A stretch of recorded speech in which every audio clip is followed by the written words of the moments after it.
Hello, everyone, and welcome into the Tuesday version, or edition, not version, but I guess it's a version of Boilermaker Lounge. I'm Sam Sprunger, as always, joined by Grant Flora. Grant, it's a rainy day here in Ohio. Brings brings the feelings of spring, happiness of spring down a little bit. Yeah, been a little dreary. Obviously, yesterday, I don't know what you guys got, but there was some rain too in the middle of the day. It Same, got poured on at one point. yeah. Our baseball team here at IU was playing for a conference championship, but that happened, and now we got a little more of it this morning. But it's okay. It means it's a good time to talk basketball, I guess. Yeah, well, we have a little bit to talk about. As the title says, we're going to talk about the schedule taking shape for the 25-26 men's basketball season. Excuse me. It was released. The Purdue's got some of their opponents are now locked into dates. We were just talking about that. Not near as many as what it will be, but we've also know then the Big Ten home games, the Big Ten away games, and then the both home and away matchups. We don't know dates, but we at least have the schedule, Grant, and it plays out pretty well for Purdue. I agree. Yeah, for sure. Obviously, there are going to be a couple of tough road games, but I think a lot of the main teams that people are talking about, as far as Big Ten contenders, Purdue only has to play at home. So Yeah. it looks pretty good as of right now. Obviously, things change. I feel like in years past, we've looked at their schedule and been like, oh, this looks pretty favorable for Purdue. And then certain teams just kind of become good that you don't expect. And you're like, oh, you got to play this team on the road. Um, but as of right now, based on what we know and what we expect, I think it looks pretty good. Yeah, like you said, the main contenders minus Purdue, uh, which would be Illinois, Michigan, Michigan State. There's always going to be someone else that pops up that performs better. Will it be Iowa? Will it be Wisconsin? Will it be Maryland? We just don't know. UCLA. You know, UCLA is the one that I think will be a really tough road game for right, Purdue. But right, and so though of those four, Illinois, Michigan, Michigan State, and UCLA, Purdue plays one on the road, and that for whatever I mean, we're looking at probably.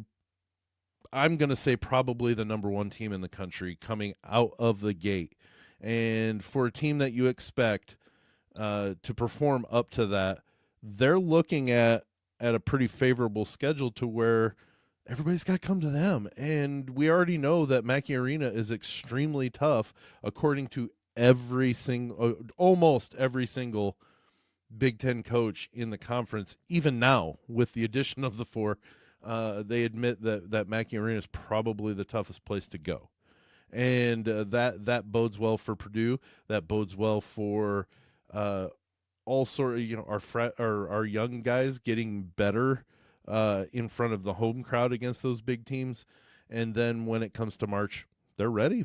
I really think this is it's a very nice uh, beneficial schedule, and I don't know how they come up with the schedule. Purdue only has one guaranteed home and away, and that's going to be IU every year. That's going to be the case, and they get Iowa and Wisconsin this season as they're both home and away games. They still got to go to Rutgers, though, Grant. yeah, I mean there are going to be road games, even if the teams don't look like they're going to be hard. Like Rutgers is not expected to have a good season next season, as of right now. They're Right. just not. But there are teams like that no matter how good they are, when you play them on the road, you're going to be concerned. I'm looking at that Ohio State matchup on the road too. Ohio State has brought in some good guys. They bring back some good players. I think Mm-hmm. they will always make it a little bit tough, especially when they're playing at home. You just remember what happened last year at Mackey. So that's a game that Purdue could potentially be in a dogfight in. Maryland on the road, they're gonna have Buzz Williams. He could bring them around by Big Ten play. Like there are definitely games that Purdue might have to play on the road where they're gonna have to grind it out. So not to say that Purdue's gonna be able to just walk in and win most of these road games Right. without too much trouble, but still, like not having to go to Breslin, not having to go to Chrysler are big deals, Not especially having to go to Champaign either. right. Oh yeah, that's uh, those are all 3 games that Purdue lost last year at Illinois, at Michigan State. They don't have to worry about that this year. Now, the one thing I will say, if you remember, Michigan State only lost 3 Big Ten games, and the 2 of them were right in a row, and they were both out in L.A., and that's what Purdue's got to do this year. They've got to go to UCLA and to USC. We don't know timing, don't know which comes first. I personally, if you remember last year, they went to Oregon and Washington. They played Oregon first on that trip out there. They played a great game against the team that had performed, but that second game, they were a little sluggish against Washington. And if you remember, Washington didn't even make the Big Ten tournament, so they finished in the bottom 3. I think they were last. I think is what they were in the Big Ten, and Purdue struggled a little bit to start out. So I don't know if it's a combination of it just happened that Washington was playing a decent game at least at the start, and Purdue was able to then pull away and win that game, or if it was, hey, we've been out west all week, and it's finally starting to get tiring. And you remember when they came back from the west, that's when they played Ohio State. So we've got to kind of, once we get the schedule, circle those games and say we got to watch out for these. And I'm not saying that they're traps, it's bad for them, whatever. I'm just saying they're kids who travel and they're used to it to an extent, but when you spend a week in the west and then have to come back home, it does play a little mind games with you. So I think that 3-game stretch, the 2 in the LA area, and then the one following right directly after they come back. It'll be really interesting to see how that plays out, not just for Purdue, but for all the other Midwest teams that have to go out there. Like, see if we start to notice some trends in the first few years of this, because obviously last year being the first year the teams had to go out west, you start to look at some things and you're like, oh, did fatigue and time zone change play an issue while they were out there? Did it play an issue when they came back? All those different things. If we start to see some more trends, that'll be interesting just as a fan. But yeah, not only are they going to be out west, they're also going to play some tough teams. UCLA is expected to be pretty tough this next year. Also, USC, they are doing a lot of work with transfer portal. Chad Baker-Mazzara just committed there, as well as some other guys. USC is not going to be a pushover this next season. And so having to go out and play USC and UCLA back-to-back, that will definitely be a tough West Coast trip, probably tougher than it was last season for Purdue. So, like you said, I think those are 2 really big games to circle when we get that schedule. And that's why that's the only thing we know. Probably, well, we don't know the order. We don't know if it's SC, UCLA, or vice versa, but we know they're going to be back to back because those teams only it's the unfortunateness to the situation of adding 4 West Coast teams. The West Coast teams got to travel multiple times to the East, but the Eastern teams only travel once to the West. Fair, unfair doesn't really take into account much on that. That's what they decided when they added them in. But the one thing I was going to ask on that, and this is totally off topic ish, do you ever think there's going to be like, okay, we're going to do some neutral court games? I mean, not that teams are going to want to willingly give up their home games in the East, but move them towards the West, so the West doesn't have to travel so far to play those games against those teams? Or is this, hey, it's just an unfortunateness that you've got to deal with? You've got to travel east multiple times. Yeah, it's not a bad idea that you bring it up, but like you said, to me, it'd be an Eastern team giving up a home game basically to make that happen, and I don't see an East Coast team being willing to do that. I wouldn't want to give it up as a Purdue fan. Right. Like, I don't want to – you get 10 home games, 10 away games in conference play, and you could give one of those up from, like, Mackey Arena, and you go out to, say, Kansas City to play. Like, that's not going to be the same thing. I don't know if the Big Ten would, like, organize something where, like, every East Coast team has to give up 1 or 2 of their home games to do that. That would be the only way it would work, yeah. I don't know that East Coast teams would be super happy about that, but I mean, it You would play 9 home, potentially 9 help them. away, and 2 neutral.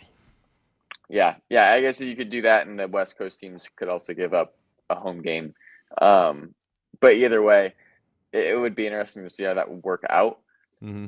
It's yeah, This is not like this is a complete speculation on our part because yeah, there's nothing in my mind that says or that I've seen that's even a talk. I just like Mick Cronin last year said we've got to do this 2 more times after they had just gone through an Eastern trip that they got kind of bombed on.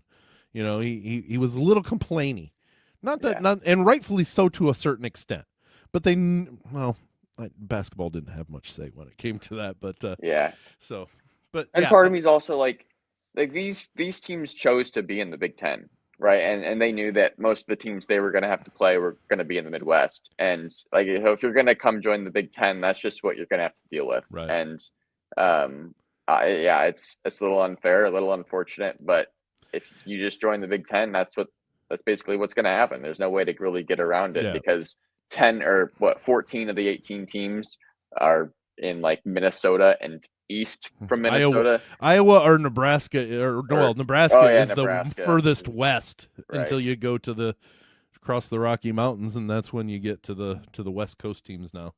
Yeah. So, part of me is like, yeah, it's a little unfair. At the same time, it's like you guys chose to be in the Big Ten. Big Ten's a Midwestern conference, so you're gonna have No, to it's be able to do not. that. Well, not anymore. It's inherently its origin is Midwest. Now I No, have no, a I know obviously we have exactly what Maryland you're and saying. Rutgers way out east, and Nebraska that's central, even west. I don't know, but yeah, yeah, They're West Midwest. right, yeah. Well, It's coast to coast now. right. It's gonna be an interesting schedule of Big Ten season, and I asked that just because of the craziness of the travel all the time, but like I said, basketball didn't the basketball portion of these universities didn't say, yeah, let's go join the Big Ten. That's It fair. was the Yeah, football side that this makes really a lot of sense, yeah, and so it brought every. I'm still a pretty big proponent of let football be its own thing, and then let the other sports be in more regional because it makes more sense. yeah, When you're traveling on a Tuesday to go play in LA, well, you've got to travel Sunday so your players can acclimate, play a game on Tuesday. Oh, hey, by the way, you're going to stick around and play on Saturday, another game. And then when you come back, let's readjust. One time, okay, but you've got kids from LA going the other way doing the same thing. They make 2 game swings and stuff. Excuse me. You're not playing 2 games a week in football. yeah. You And can let's not forget, adjust.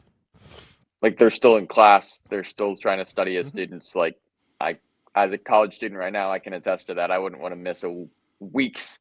I mean, from an LA perspective, I wouldn't want to miss weeks of classes in the Mm-hmm. middle of a semester to even. I obviously D1 basketball player gonna do that, but I wouldn't want to as a student if instead I could be in a regional conference where I only have to drive a few hours or have a Right. 1 hour flight. You know what I mean? Right. So Well, I was listening to ESPN, and I know this is not Purdue based, but this is really a legit thing when it comes to scheduling or to these conferences. I was listening to the radio and heard about Oregon. They had to go midweek. They played a Wednesday, Thursday, Friday, I think, or Tuesday, Wednesday. Maybe they flew in on those days and they played a weekend series, but they had to go to Piscataway to play Rutgers. That's a 2,700-mile trip to go and they had to leave like on a Tuesday or a Wednesday to get there in time and be able to, get settled in and then get ready to play these games. And Oklahoma was complaining because they had to travel 2,900 miles total for the whole SEC season. And, and the same goes for like Stanford and Cal with the ACC. If they've got to go across to play, North Carolina in a weekend series, they've got to travel early, and those programs don't make a lot of money. Actually, right. Most of those programs are not at all positive in the money. They're drawing off of what football brings in and gives to the university. But it could be a lot more beneficial, I think, if they would just let football be their own thing and then pull the rest back into their regional conferences. So, keep the Purdue Big Ten, normal Big Ten with Purdue and all of them, but um, then also you have Penn State and stuff like that. So it's definitely something that I've thought about because it's killing what we think as college sports. Yeah, and football kind of is its own thing already. Like Notre Right. Dame is independent in football, but in the ACC and everything else, like it's not like you have these exact same conferences in football and the other sports Well, Notre anyway. Dame's in the hockey Big Ten. Right, and Johns Hopkins is in lacrosse.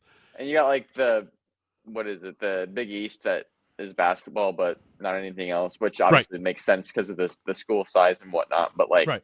it's not like basketball follows everything else already, or football follows everything else already. It can be done, and I Right. think it would make a lot of sense, like what you're saying. So, Well, and you've um, got Gonzaga that's going to go into the new Pac-12 or yeah, Pac conference, whatever many they get, and they're going to be basketball only because they have a football program, I think, but it's such a small one. It's like Butler in the Big East. yeah, They play basketball, but their football's D2 or yeah, the second tier. They're just they're D2, I think.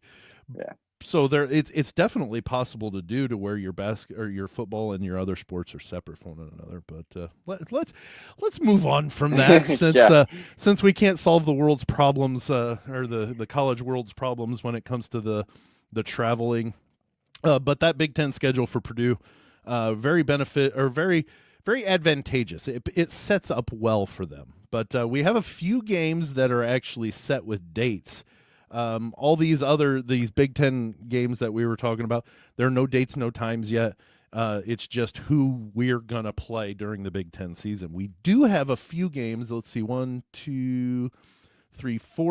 4 games. Well, I said sorry, 5 games.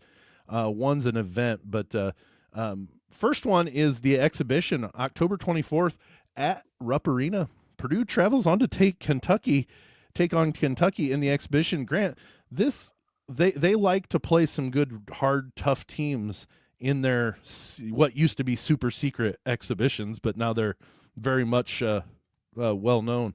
This is a good game for Purdue. Yeah, I love what's happened these last 3 years now with the exhibition thing where Yeah, they're making money usually for some sort of charity right, or good cause, which is obviously really, really good. And then from a scheduling standpoint for Purdue to go on the road and take on tough teams, I think right, really, really helps them. They've lost the last two. I would expect them potentially to lose this next one, not because they aren't capable of winning, but because I think they really use these exhibition games well to kind of develop their team and prep for the season. I think I'm not saying that they necessarily would have won the last two games, but I think they definitely the last two seasons could have mm-hmm. played better if they were really focusing on trying to win the game. I think that they're. I'm not trying to say they were throwing the game. I'm saying I No, think they were doing some things to develop their team, weren't as concerned with the final score. And I think that's what we've seen. I mean, obviously they went at Arkansas with the Zach Edey team and lost in overtime against an Arkansas team that I thought was going to be pretty solid. Ended up having a really rough season. Um, and then they lost to Creighton last year. That was a little more expected, but I think going on the road, playing tough environments, like these schools are filling out their gyms pretty well for these games, especially when you have Purdue coming in. Um, Getting that experience, developing kind of the final stages before the regular season starts, I think is really, really beneficial. And I think going to play Kentucky, who is supposed to have another really good season, top 10 in the nation, and playing some NBA level talent is going to really help Purdue. It's going to be really fun to watch for us too. and you also got the factor of the rumor was Kentucky was the team that was backing up the Brinks truck to take to Braden Smith to get him to Right. go to Lexington. If that's the case, that was never to me, anyways. I was never able to find that was confirmed, but we knew darn well There was probably somebody forking over the cash, and the rumor was it was Kentucky. How fitting is that? Braden Smith and Purdue comes interrupt the exhibition, but they come in. Yeah. And I think that's one thing that we look at with the exhibition, like you mentioned. They're going on the road and playing in these environments. I believe a few years back when it was still the or the secret exhibition, they played Tennessee and they went to Knoxville. And so they're going to these environments to where they're not in their home. They're traveling now that they're broadcasts and really advertised. You get big crowds. You're playing against the opponent's crowds, like you mentioned, Arkansas, Creighton last year. It's definitely something that I think Matt Painter's using that too as a way to, okay, we're going to go to a place that's hard to play, where the crowd gets into it, where the crowd's loud. We're going to play good teams. So then when we get into those positions later in the regular season or even into the tournament, we're prepped with a crowd that's not for us. Yeah, I think that's worked really well the last 2 seasons. Just Yeah. I feel like they played better road basketball, and I think part of it could be attributed to these exhibition games on the road. Um, Also, just with Kentucky and kind of the lineup they have and the team that they have, I think it's a good test for Purdue. Kentucky has some strong, like 2-3 guard players, these wings that are pretty good. Like Otega Owe is going to be a really interesting Yes. matchup for Purdue to deal with. Quaintance down in the post is going to be really interesting to see how Clough and Jacobson can handle him, because I feel like Quaintance has the body and athleticism to pose some problems, and so it'll be Yep. a good test to see how these bigs can defend. And then Jalen Lowe from Pitt has transferred to Kentucky and is not a bad little point guard. So Braden Smith, obviously you expect Braden Smith to have the advantage, but like it's going to be a nice little matchup to test both Lowe and then to see how this opening backcourt does, and that includes Omer Meyer as well. If Braden goes to the bench at any time and Meyer comes in to kind of run things, it'll be a good test to see where he's at. Well, going on to the other, I agree. By the way, I'm Right. transitioning to go further. I agree. This is the chance for those pieces that aren't used to being in the Purdue lineup, being able to in game action acclimate themselves to what happens in the flow of the game within the uh, excuse me, within the offense and the defense. So definitely a good one there, October 24th. We're going to look at just we'll look at some of these. They're traveling Purdue November 13th, going to Alabama. That's a true road game there. We'll talk about all these, but I'm going to go through the list here real quick.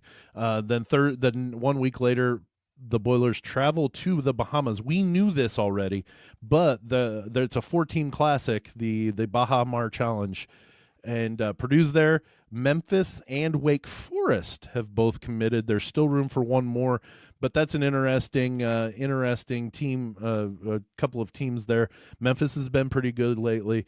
Wake Forest, that's where Mr. Colvin transferred to. So there's a chance for some friendly battles there. September 20th, Boilermakers go to Indy to play Auburn. Could it be a Final Four matchup that takes place in Indy prior to it taking place in Indy? Maybe.